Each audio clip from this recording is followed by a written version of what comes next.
Hi everyone, I'm Gary Null. Welcome back to the Gary Null Show. Let's continue right now getting into the topic of wake up and get healthy. We forget sometimes where the real lessons of life are. As long as you believe you need something, you're going to strive for it, or you're going to be unhappy thinking you can't have it. When you let go of the negativity of that belief and you transcend that belief and ask the real questions, what do I really need? Then you can find out what you really need and go after it and find it. We have to evaluate whether what we're interested in is existentially valid. Does it enhance my life? Does it promote health? Is it good? Is it beneficial for myself and for others? So that's the judgment we need to bring to bear on the opportunities and potential interests that we might have. We can have everything in abundance. Abundance is our natural birthright. Since everything comes purely out of our source, out of our spiritual source, if we open up to it and allow it, we can have whatever we want, we can have whatever we need. And I think getting whatever we need is even better than getting whatever we want, because we may not know what we want. But if we just open up and allow whatever we need, we will get whatever we need in abundance. All of us want a simpler life. And if you don't, think about the consequences of not having a simpler life. I'm going to share now what I would consider some, by no means all, some questions that we should ask ourselves about where we're at in our own journey of being. And by looking at these questions and answering them honestly, but remember, the mind that creates a problem cannot be the mind that solves it, because you already have all your defense mechanisms built into your thinking. And you're not the only one thinking. When you go to think about something, everyone's mind comes through yours. I mean, just think of how often you don't trust your own judgment. You always have to get on the phone and ask someone else about whatever. All the time. And no matter what answer anybody gives you, you still don't trust your own judgment. I'm not sure, should I? I'm not sure, should I not? Should I be open, should I not? How much should I say? I don't know if I want to say. If I say too much, he's going to think I'm stupid. If I don't say enough, he's going to think I'm too shy. I really have a feeling, but I don't know how to express it. What if I express it and he hurts it? Then I'm going to feel vulnerable. What if I'm vulnerable and I express myself, then I'm going to feel like a fool? And that's even before they get on the phone. They're just saying that in the mirror. When we're vulnerable is when we're strongest. And I think the weaknesses are the things that we should embrace, because we are human beings and we're not perfect. It's not about perfection. And the weaknesses are endearing. People have a hard time just being open and honest. What's the worst going to happen if you're open and honest? Someone says, sorry, I'm not interested. Or someone can say, thank you, I appreciate you being open and honest. Here's the interesting part. When you're vulnerable, people can't hurt you. And you believe it's only when you're vulnerable you can be hurt. Wrong. When you're vulnerable, you're so expanded, because vulnerability comes from that inner love, trusting yourself. Love is expansive. Fear constricts. The cell in your body is either on progressive openness or it's in defense. When it's in defense, there's no growth. Almost everything we do puts us in defensive mode. We're insecure, defensive. We're uncertain, defensive. So if every time we go to do something we defend ourselves, then we can't go anywhere. So what do we do when we can't go anywhere and we have artificial blocks all around us that keep us from growing, keep us from knowing, keep us from experiencing? Then we intellectualize. And we'll emote from our intellect. We'll read, we'll watch, but always at the safe distance of being a passive spectator. What can we do to stop sublimating, start actualizing? Go for less, but for quality. Don't try to do 10 things. You know, people now go to the gym and do what is called healthy stuff. They take care of their body. They're running on a treadmill and they're watching television. So you do two things at the same time. Attention goes, energy flows where attention goes. My teacher of Tai Chi used to say, energy flows where attention goes. So when you are completely focused on what you are doing, your energy is there. You are fully experiencing what you're doing. But when you do 20 things, your energy is depleted because there are so many things that require your attention that you're paying attention to none. So if you are going to the park, pay attention to what you're doing. Don't take off that Walkman. If you are working on a project, you concentrate on that project and you move away from you don't listen to music or you don't have a television in the background. You choose one thing and experience it fully.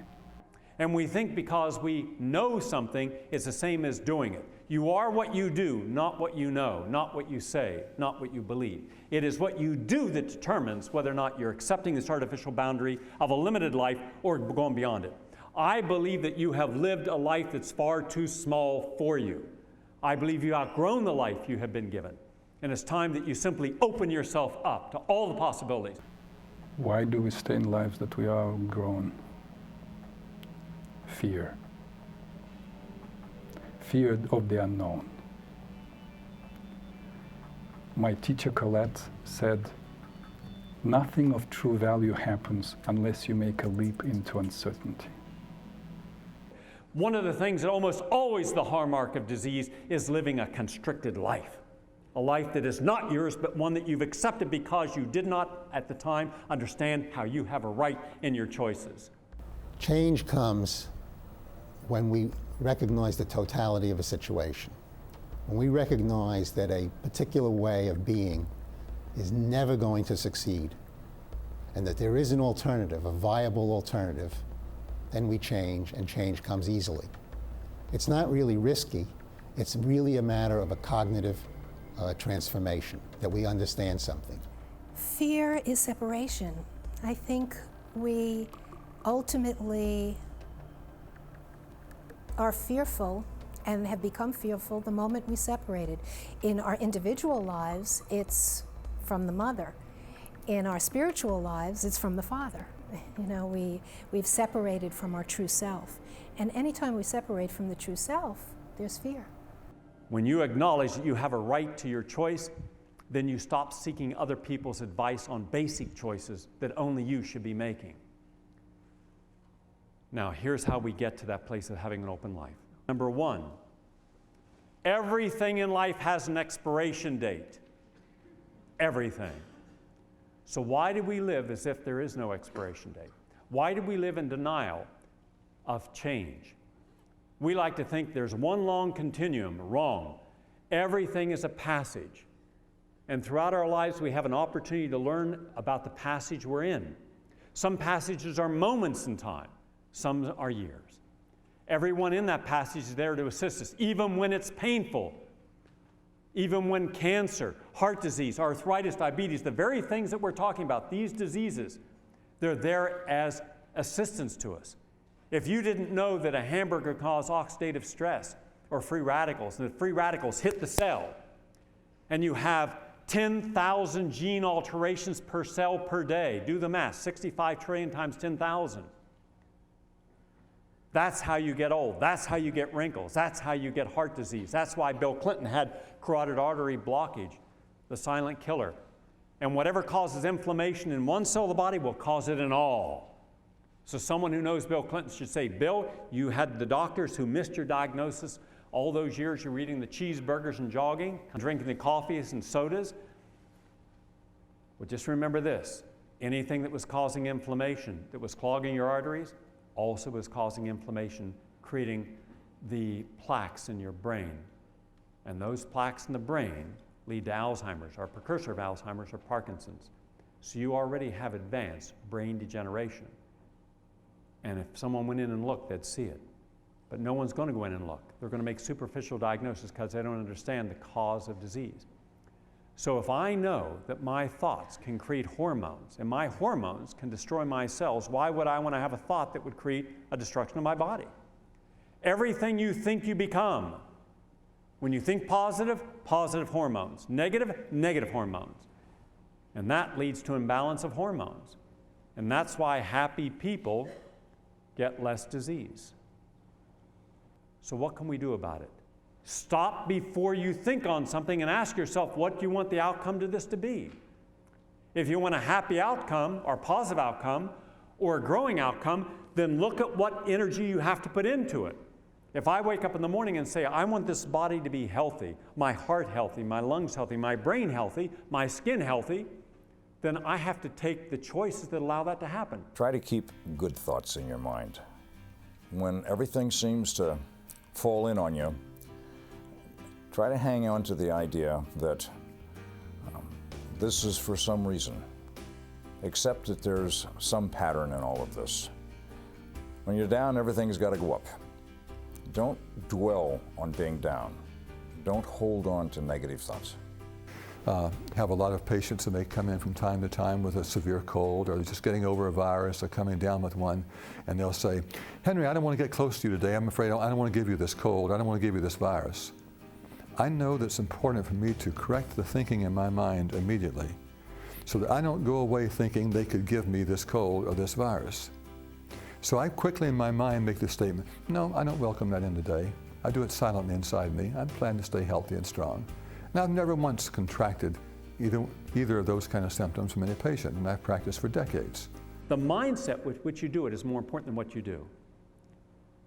The mindset is all important because the mindset creates energy, and energy expands out, and it comes in. That's why cooking with love, everything is different. Eating with calmness, everything is different. So taking your time to put yourself in a positive mind is to say, the passage I'm in is important. This passage is going to end.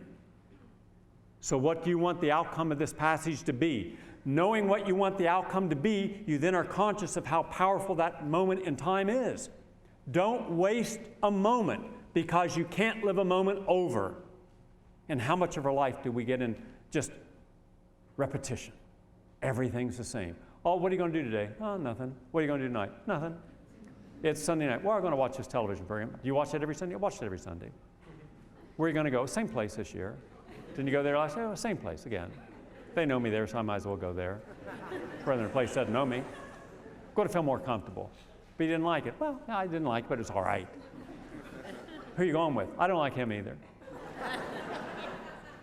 Can you afford to go? Can't afford to go. Don't like him. Don't like the place. But, you know, I'm used to it. How many times can we do this stuff? Smart people make stupid choices. Well, what's the outcome of a stupid choice? Not something you're going to like. Think of all the people who smoke. Nobody gets up saying, I want to kill myself today, but I'm going to smoke myself to death. No, but it's an outcome. Remember, look at everything for the expiration date and then honor the time you have to make that change, because there's going to be a day when you're going to want to do something and that time is past and the opportunity with it is past. And then you just live in kind of this forlorn state of, gee, why didn't I do something when I had the chance? Well, how about because you weren't living the life? Other people were living through you. You opened your mouth, they spoke. You opened your brain, they thought. Most of what we do is a conditioned response to our past, instead of being present and making our own choices. We're almost like Pavlovian dogs. They ring the bell, they salivate. We are stimulated by things out here of how we're supposed to respond in here. Next. What's missing from your life and how does it affect you? Whatever's missing will affect you, especially if what you're missing is something essential. So anything that's essential, pay attention to it. What's essential in most of our lives? What would we all like? What would help all of us universally? Come on. Financial independence. Financial independence. Love. Peace. Health. Energy. Joy. See, these are universal concepts. Then why is it the choices we make almost always are in the opposite direction? We master our opposites. We master the very opposite of what we want. We master trying to be right about something instead of looking at what is right. That's ego. We'd rather honor a belief system that has failed us than be open and create our own belief system which could serve us. That's the most difficult journey of all, separating out the myth and illusion. And most of the things in life are illusion, aren't they? And when you get close enough to everything, you see that it is an illusion. Like all the media that focuses on personalities, famous people, right? Oh, they must, you know, look how beautiful they are. I mean, and then look at me. Look at how beautiful bodies, beautiful faces, they're rich, they're famous. So we equate people who are in the news and people who are popularized as being somehow different than us. Well, then they make sure that they seem different. They don't live in the same place anymore. I mean, why would a person who's successful stay in the same place? They have to go where other successful people live. And famous people have to go where other famous people live. And rich people have to go where other rich people live, for the most part. And they have to eat in restaurants you can't get in, and go to parties you're not invited to. It comes from our own insecurities in who we are as human beings. And the more insecure we are, the more we create this wall. So for the selling of social anxiety disorder, we saw Ricky Williams used as part of the campaign by GlaxoSmithKline. We've seen Kelsey Grammer and his wife, Kelsey Grammer, the star of Frasier, used as part of a campaign to raise awareness about irritable bowel syndrome in a campaign ultimately linked back to the drug manufacturer. So we see this commonly. The big problem here is that people often don't know that the celebrity is on the payroll or money from drug companies is indirectly funding that celebrity campaign. Why should they have celebrities tell us what to do? Why should Tiger Woods be any better at telling you how to drive a car or buy a car than you? And yet you'll watch it and think, oh, well, that must be a good car. Tiger Woods is telling me to buy it. Think of it. We're motivated by illusion. When you get close enough, you see through things. You see through redundancy. You see through superficiality. Why are we afraid of just being authentic? What's so wrong with being authentic? I grew up in a small community in West Virginia. And my mother was a very authentic person, no pretense, very kind. And she grew up in the Great Depression. And she told me a story that has stuck with me my whole life. And it taught me something that would help me. When she was about 12 years old, and her sisters were living on this farm in Little Hocking, Ohio, the hobos would come by, and the trains weren't supposed to stop, but they did because there were some very conscientious conductors who knew that there were poor people on the train, and the only way they're going to get any food, remember, we didn't have Social Security, we didn't have welfare, Medicaid, Medicare, we had nothing.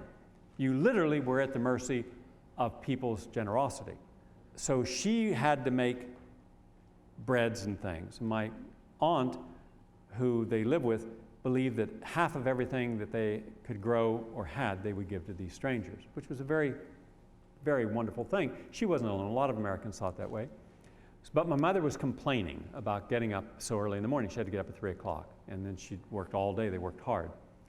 So my aunt says, okay, my great aunt says, okay, come down, and I want you to work at the train. So at the train, they had a bunch of picnic tables, and whatever they had that day, that's what they offered. And then when the train came in, they knew that it stops. And my mother said it was interesting. She said it really surprised me, because when they opened the door to the train and these people got off, and there were about 16 people this day, she said, got off, first thing they did was they straightened themselves up.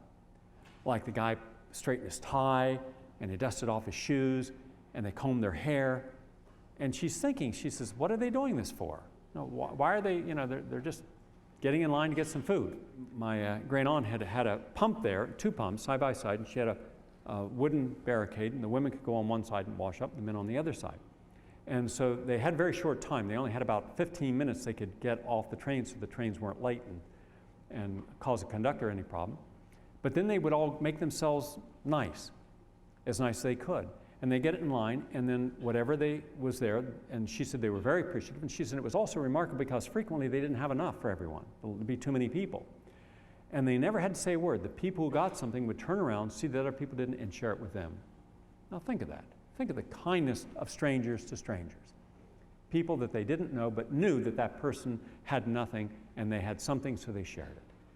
And my mother came away that day and said that she would never again forget how important it is not to judge someone. Because even at the most economically challenged point in a person's life where they had no home, they were just vagabonds out there, hobos looking, they hadn't lost their sense of character, their sense of internal dignity, their sense of who they were. They still were willing to be conscious and not allow themselves to go to pieces. That taught me a lot, because later on, when I would see people who were successful, they took their success seriously. They took their personality seriously. They took their personality status seriously, and they forgot who they were as a person. I couldn't imagine anyone wanting to go in front of someone in line because you're famous. What does your fame of doing a movie have to do with you going ahead someone to go and sit in a restaurant? Think of the inhumanity of consider yourself more significant than another. Because the moment you detach from being significant as another human being, you've lost your real authentic energy that you can share with another human being. And that's why I've never considered any of my successes in life important. They're irrelevant. The only thing that's relevant is if I'm able to help people, and if I'm in a position where I can help motivate people or share something with people, that's what's important, not what comes from it. What comes from it's an illusion. Whether I feel good or bad, it should be how I want to feel about myself. And that's not what's happening in America. We have a whole cult of getting ahead at any cost. Next up, distractions diminish the moment we're in. Therefore, eliminate distractions. And what in your life is a distraction? Fear is a distraction. Anger is a distraction. Resentment's a distraction. Envy and greed are distractions. And being unaware of who you really are. You know what you do. You can always ask someone, what do you do? And they'll tell you, but who are you as a person? What do you want to do with your life? But if you're going to answer based upon what you've done, that's not the right answer. If you're going to answer based upon what you believe you're qualified to do, that's not the answer.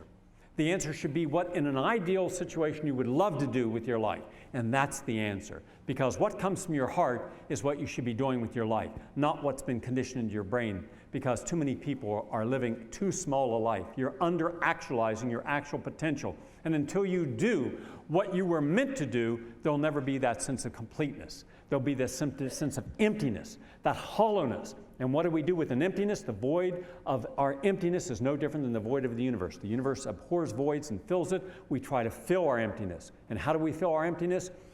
With keeping ourselves distracted. Distraction should never be a substitution for quality living. For out of the moment, we're probably either wandering into the past, or we're probably wandering in, our minds take us into the future somewhere, right?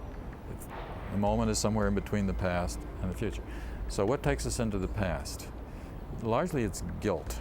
It's what went wrong, wish I'd have done that different, you know, but we really don't have to live there. I mean, guilt is not a very pleasant place. We would all agree that, right? There's really no guilt in the moment. There's no guilt when I'm focused. There's no guilt when I'm just being who I'm really supposed to be, alive, alert, because that's literally all past. We can move away from distraction by simply deciding that we are going to spend more and more time focused on what we really need to do, some time focused inwardly in meditation and prayer, asking for guidance in what is really important in our lives, and simply make choices to move away from idle distraction and toward meaningful activity. When you meditate for years upon end, daily, and maybe a couple of times a day at least, then that begins to stimulate the left prefrontal lobe. Activity begins to take place there, which is very different from the limbic system, the reactive place that we have, emotionally. That's a part that helps us process things, to be more rational, to be able to be more present with people, to be more effective in our problem solving. And so there are tools like this that we can use, not to think of meditation even as an esoteric experience. As many universities and hospitals all over the country have been researching this for decades now, showing the effects of it. And this is just one more, that if we're practicing that, we find, for example, that people are more centered in the face of difficult situations. Reactive, they tend to be less angry. They tend to be more naturally loving. In addition to that, it boosts the immune system, makes it stronger, increases your intelligence, slows down the aging process, all sorts of things that really affect the body, in a very profound way. Next, how much of our life is filled with clutter? Emotional clutter, people clutter, object clutter. Declutter your life. If it's not essential at this moment in your life, it should be given away, thrown away, or used. Because think of all this time we spend just bringing clutter in. How many times do you buy things you don't need? Well, most people, about 80% of what they have is clutter. So give that clutter to another human being, and don't give it to a charity. Find a human being and give it to who needs it. Connect with people. But unclutter your life. Then unclutter your time. Your time is the only thing is actually yours. So if time is the most important single asset that you have that you can utilize to do anything, then why would you give that time away? So bring time back. Make it meaningful. And look at the things you could disconnect from your life, like television, most of radio. How about newspapers? Unless you're looking for something to change there, like Happy News. Hope you've enjoyed this installment, and I'll see you next week when we continue with this series. I'm Gary Null. Have a good week.